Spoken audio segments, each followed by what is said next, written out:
béni sur le Togo, eux et ses enfants les conducteurs, pour les faire monter de partout des clameurs à la gloire de notre cher Togo, et sa beauté, forêt, mon cité enchanteur, fleuve majestueux, torrent prestigieux, le sort merveilleux, prodigue, répand bonheur, fécondité.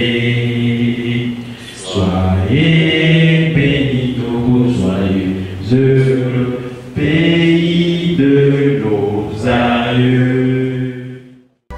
Le paradis n'existe pas sur terre. Au fait, il n'y a pas le paradis sur terre. Le paradis, c'est dans l'au-delà. Vous comprenez, non? Et peut-être avoir le paradis par, comment l'appelle-t-on, la miséricorde de Dieu. Il faut suivre ses principes, il faut respecter ses normes. Sinon, le paradis n'existe pas sur terre. On ne peut pas voir le paradis étant vivant. Le paradis, c'est dans l'au-delà.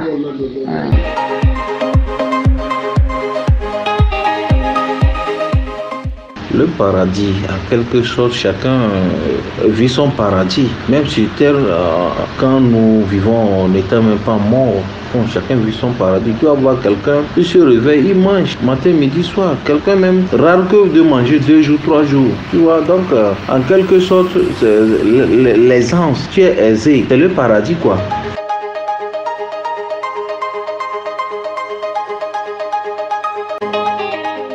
Le paradis, je pense que c'est l'idéal, hein? C'est ce monde idéal qui nous attend dans l'au-delà, après notre mort. Et nous aurons accès à un paradis qui est près de notre Créateur Dieu. Et c'est un monde idéal, comme je le disais, où il n'y a ni souffrance ni peine. Et puis tout sera fait comme si on était des dieux. Un dieu, lui, n'a pas besoin de travailler, il n'a pas besoin de souffrir. Il suffit de tout ce qu'il désire, il le trouve. Ça, c'est selon une approche religieuse et selon la croyance. Tout le monde, après sa mort, s'attend à un paradis ou à un enfer. Et puis, généralement, on dit que ça dépend de ton comportement ici sur Terre ou de ce que tu aurais fait comme bien ou mal qui te seront récompensés selon les critères ou l'approche de Dieu. Maintenant, aujourd'hui sur cette terre, on peut aussi s'attendre à un paradis dans un sens figuré, pour dire que après que vous ayez souffert, vous vous aurez battu, et puis travaillé dur, que demain vous jouissez des fruits de votre labeur. Vous êtes dans un paradis ou dans un Eldorado, c'est-à-dire que vous avez tout à votre disposition. Vous avez des véhicules, vous avez des villas, vous avez des servantes, tout, il suffit de lever le doigt comme Go le dit, ça tombe. Ça, c'est un paradis, c'est-à-dire que vous êtes arrivé à un monde ou à un niveau de perfectionnement sur cette terre, tellement que vous ne manquez pas, vous n'êtes pas dans le manquement, vous n'êtes pas dans le besoin, mais vous vivez.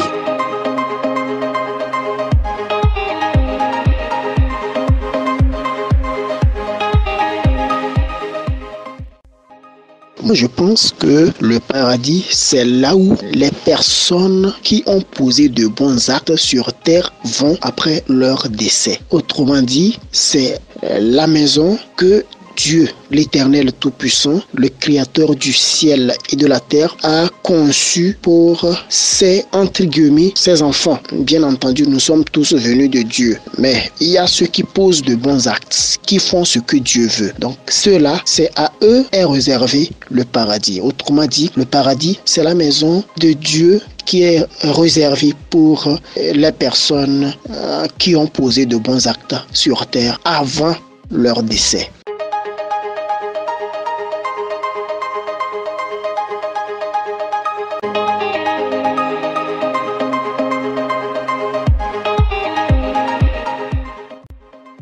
Là où on appelle paradis, c'est beau à vivre là-bas. Le pourquoi j'ai dit ça, je vais m'expliquer. Et en 2017, 27 septembre 2017, l'accident que j'avais fait, dans ça, j'avais fait demi-mort. Mais ce sont mes grands là qui m'ont ramené à la vie et de pouvoir vivre pour qu'on me voit s'énerver. Sinon, c'est ça. Dans le paradis, il y a tout là-bas. Et nos parents qui étaient déjà partis, ils sont là-bas. C'est eux qui te prennent en charge quand tu meurs. Là-bas, c'est pas qu'il y a à manger, mais tu es là comme ça, tu te balades dans les fleurs, avec les papillons, tout ça là. Avec les animaux, comme je l'ai toujours fait ici aussi, avec les enfants et les animaux. Je ne sais comment dire ça. Là-bas, c'est très belle. Et que il ne faut pas que sur le panel et croire que paradis c'est là où c'est méchant. Non, dans le paradis vraiment c'est très beau, c'est beau de vivre là-bas. Mais comme on m'a ramené à la vie et que je suis toujours là, je continue à faire le pourquoi ils m'ont ramené. Vraiment, je ne sais comment expliquer ça aux humains pour qu'ils comprennent. Je ne sais pas comment expliquer ça. Le paradis est là, le paradis est là pour nous et elle est belle, bien là.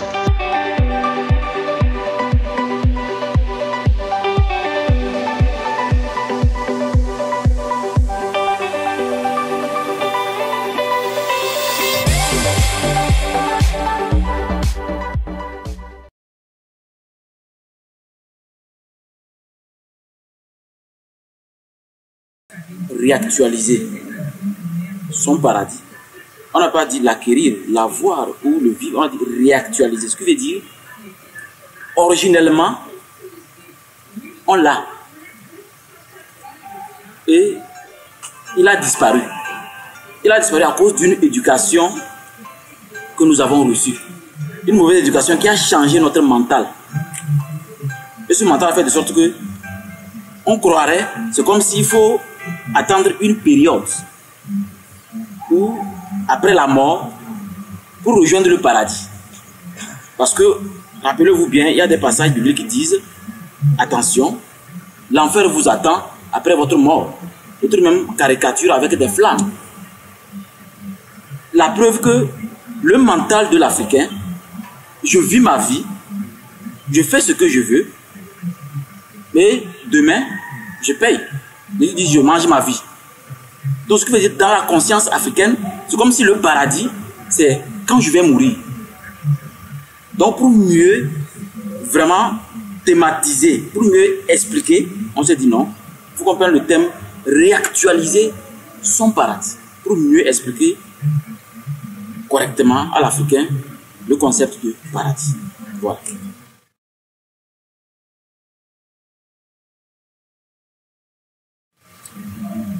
D'une façon très simple, sachez que le paradis, c'est un bonheur personnel dans lequel l'individu se sent vraiment bien. Je prends mon exemple pour que les gens puissent mieux me comprendre. Moi, mon paradis, c'est très simple. Quand je me réveille, ma famille se porte bien. Je sais que je n'ai pas de problème d'argent. Je suis en bonne santé. Et surtout, je maîtrise mon emploi du temps et je me sens bien dans la nature. Soit dans une colline ou dans une montagne.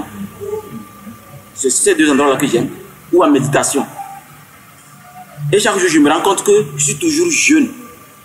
Malgré 40 ans, je suis toujours jeune. Donc, bref, les choses sont tellement faciles que même il peut piétiner un serpent, il va me mordre. Je suis avec le lion. Donc, je suis dans la nature avec tout ce qui existe. Mais c'est quotidien. Je me sens bien dans ça. Donc, d'autres disent que ce bonheur, c'est comme si on va l'avoir avec l'autorisation de Dieu après ma mort. Ce n'est pas ça.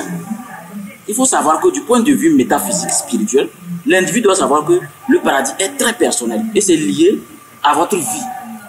Parce que, à un moment de la vie, vous avez eu à faire d'une façon très facile.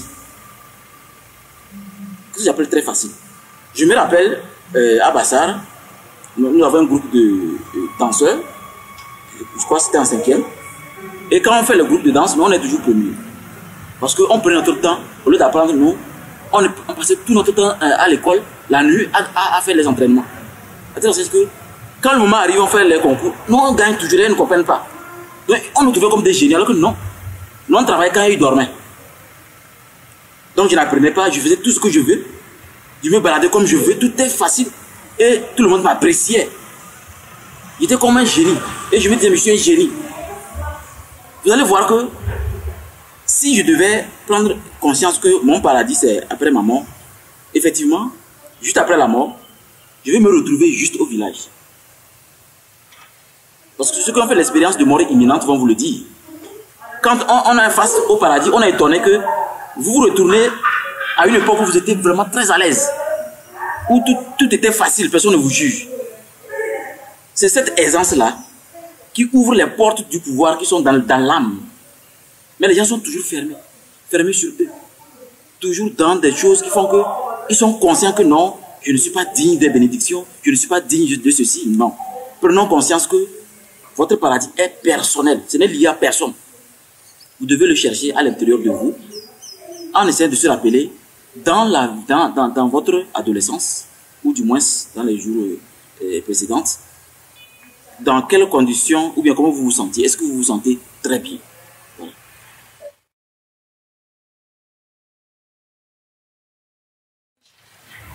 Oui, c'est fondamental. Parce que moi, mon paradis personnel peut être même infecté par un paradis national.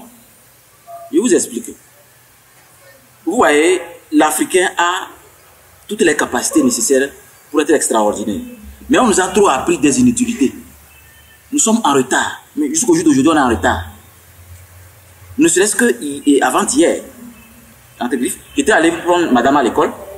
Elle enseigne, je suis 2. Et derrière le tableau, il y avait 2 croquis qui attirent mon attention. Croquis, tête du serpent et le chien. Et je demandais, donc on enseigne toujours ça? Que oui, actuellement, est-ce que la tête du chien et du serpent peut servir à un Togolais? Ça ne fabrique pas les drones, ni les androïdes, pas même bâtiment. C'est une perte de temps. Donc, l'éducation là, ça retarde le paradis des enfants, c'est-à-dire le bonheur réel et personnel des enfants qui sont à l'école. Donc du coup, moi j'ai formaté tout ceci. Ce qui fait que moi, mon paradis, actuellement, ne peut plus être infecté par le paradis national. Parce que l'éducation qu'on donne à l'école, mes enfants arrivent à la maison, je formate ça. Parce que j'ai une manière de les entretenir quand ils arrivent à la maison.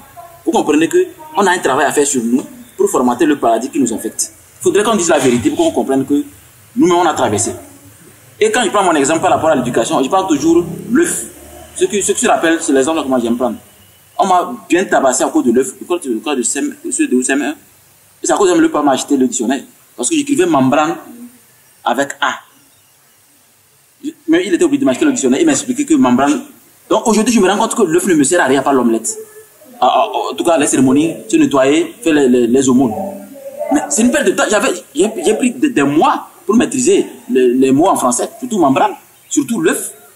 Maintenant, l'œuf sert à faire quoi? C'est pas pour rien, les Américains sont très avancés. Et les autres pays, on perd le temps sur des choses inutiles.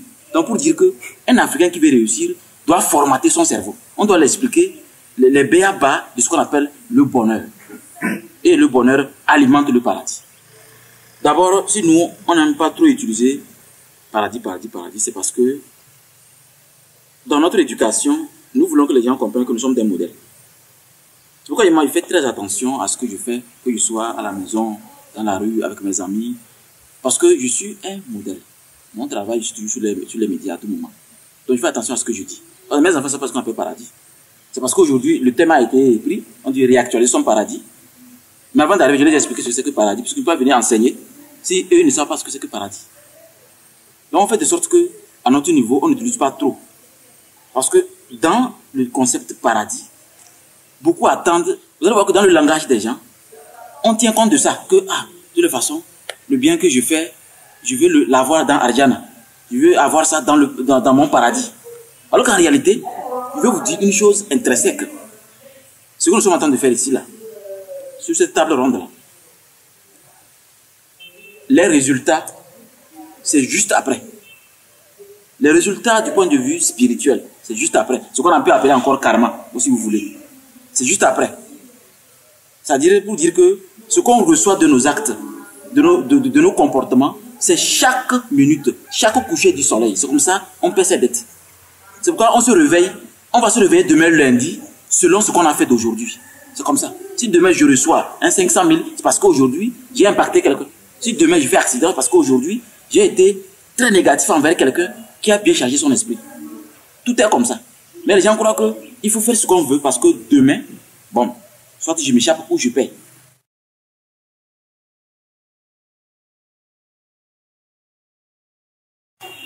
Est-ce que vous savez que chaque anniversaire, c'est la mort? Chaque anniversaire, par exemple, si je fête mes 40 ans dans la semaine, en fait, ce n'est pas la fête, c'est la mort. Mais les gens n'ont pas eu un cerveau avancé pour comprendre ce que c'est que la mort. N'est-ce pas, les scientifiques disent qu'on vieillit par le temps, chaque minute qui passe, par rapport à notre consommation, toute notre vie. On vieillit, chaque jour on vieillit, chaque jour on vieillit. Donc, chaque jour, le pied s'approche de la tombe. Donc, du point de vue spirituel, chaque anniversaire, normalement, vous fêtez votre mort. Mais les gens ne savent pas que lors de votre anniversaire, il y a des choses qu'on ne doit pas faire. Un Africain ne doit pas souffler sur la flamme. On ne souffle pas. C'est un moment spécifique. Souffler sur la flamme, c'est faire appel à l'ange de la mort. Parce que chaque anniversaire, on avance vers la tombe. C'est la vieillesse. Mais il y a vraiment de n'importe quoi le jour-là. C'est le jour-là qu'il faut faire des méditations exceptionnelles, des prières extraordinaires, hein? Des aumônes, des jeûnes, tout et tout. Et le soir, peut-être réunir les amis, préparer à manger. Mais c'est le contraire qu'on remarque. C'est le jour-là que les gens font leur rapport sexuel, même 7 coups par jour. Ou même des boissons, vraiment des sourabis, des viandes frelatées. Et après, on est étonné qu'on est de plus en plus malheureux et vieux. Parce qu'on n'a pas su que chaque anniversaire, on fête la mort.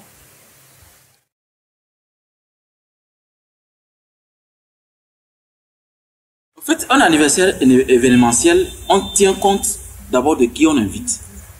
Parce que les gens ne font pas attention quand ils invitent les gens. Il y a des gens, eux, ils viennent avec leur esprit pour déstabiliser votre destinée. Alors qu'un paradis personnel, la plupart du temps, c'est familial. Je n'invite jamais quelqu'un que je ne connais pas. Mais événementiel, bon, même ici peut remplir parce que c'est un lieu public. Mais quand c'est personnel, c'est un peu spécifique. Alors qu'au niveau personnel, je fais un rituel au réveil. Et un rituel au coucher.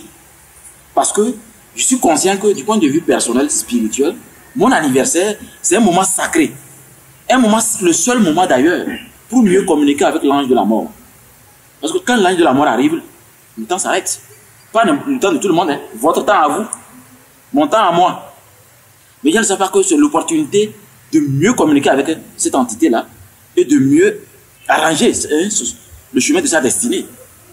De mieux préparer le chemin pour mieux avoir des révélations liées à vos activités.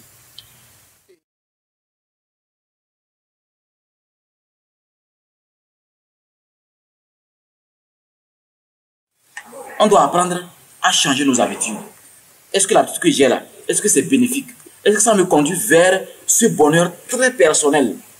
Est-ce que je peux le réactualiser, ce paradis-là, personnel, par même nanosecondes, secondes, minutes, heures? Malheureusement, les gens attendent leur paradis après la mort. Et c'est ce qui fatigue l'Africain aujourd'hui. L'Africain doit sortir dans ça. Laissez ce concept Dieu. Comment je vous prépare une prière? Moi, je suis clair, hein? Je mets les pointillés pour te dire que les pointillés là, c'est Dieu. Ça me ferait plaisir si tu peux mettre ça, Mao ou Unumbor. Tu vas voir que je serai différent de ce que tu as déjà fait, ça n'a pas marché. Parce que, aujourd'hui, prends un exemple dans la rue. Mamouna Kaba. Et un jour, il devient Aladji. Arrivé à la Kaba, son cœur va battre. Parce que, étant jeune, il a trop juré. Et c'est de la même manière pour les prières qu'on vous donne, des prières coraniques.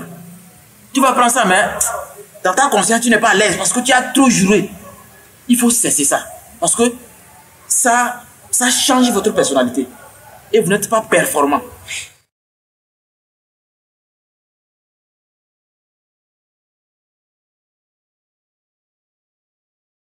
Ça crée l'involution dans la société africaine. On n'évolue pas. Je parle du développement. Et quand je dis développement, je parle de choses physiques. Et les choses physiques sont construites par les êtres humains. Un exemple très simple. Si vous prenez les singes de la bourse, vous les amenez en ville, ils vont créer la ville en leur image pour mieux vivre. Si vous amenez un être humain dans la bourse, il transforme en quelque chose qui lui ressemble. C'est pourquoi on ne doit pas utiliser des termes qui n'est pas de notre culture. Sinon, le terme Dieu, Dieu étant omnipotent, Dieu que vous pensez, il est conscient. Mais ici, pour le développement, pour pouvoir bien faire des choses, pour que notre pays avance bien, le Togo avance bien, on est obligé d'utiliser dans notre dialecte. Parce que ça codifie notre ADN, ça codifie notre conscience spirituelle. Et ça nous permet d'être meilleurs. Mais si on continue d'utiliser ce concept parce que Dieu étant omnipotent, donc je peux utiliser Dieu, ça crée l'involution.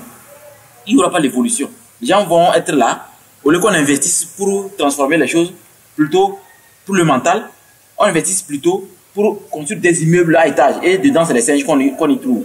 Qu'est-ce qu'on appelle singe du point de vue professionnel? J'arrive dans un bureau, au lieu de me dire, s'il vous plaît, bonne arrivée monsieur, s'il vous plaît, je peux vous être utile, vous voulez quoi?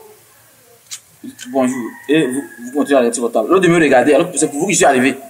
Une secrétaire, au lieu de regarder le client, elle continue à être concentrée sur son appareil Android ou TikTok, alors que le client attend. Donc il y a des manières que vous allez remarquer que, parce que l'être humain n'est pas bien éduqué, qui fait qu'aujourd'hui, les gens n'arrivent pas à améliorer leurs revenus en termes de créativité.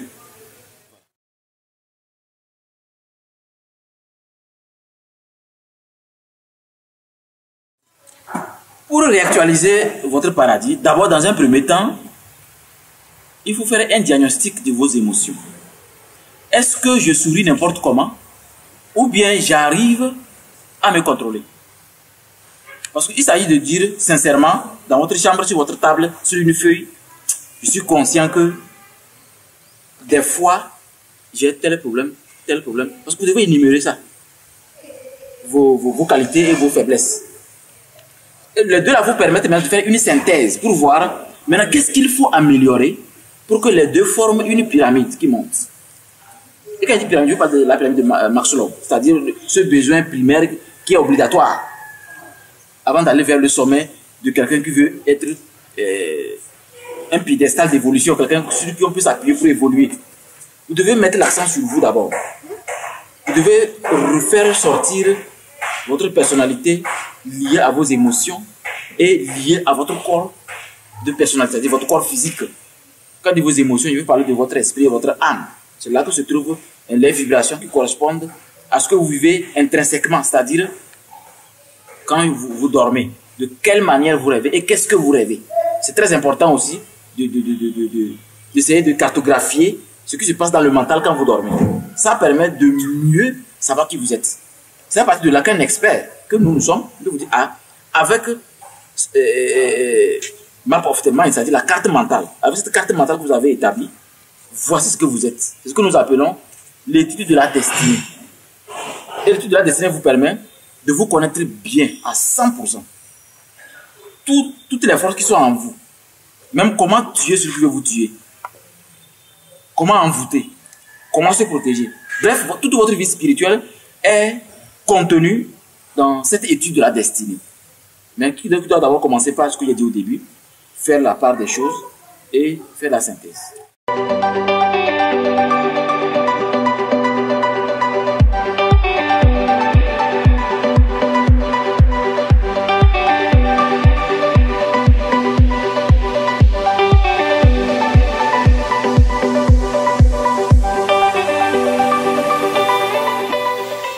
Le cabinet spirituel Ambiam est à votre disposition, chers Africains, spécialement les Togolais. Le cabinet spirituel Ambiam, basé au Togo, à Sokodé, dans le quartier Bangalam. Nous sommes au bord de la route, au niveau de l'immeuble Vrai, dit Yamaha. Nous sommes au 2e étage. Prenez rendez-vous et transformez votre vie. Vous voulez vous débarrasser des esprits négatifs. Vous voulez purifier votre étoile.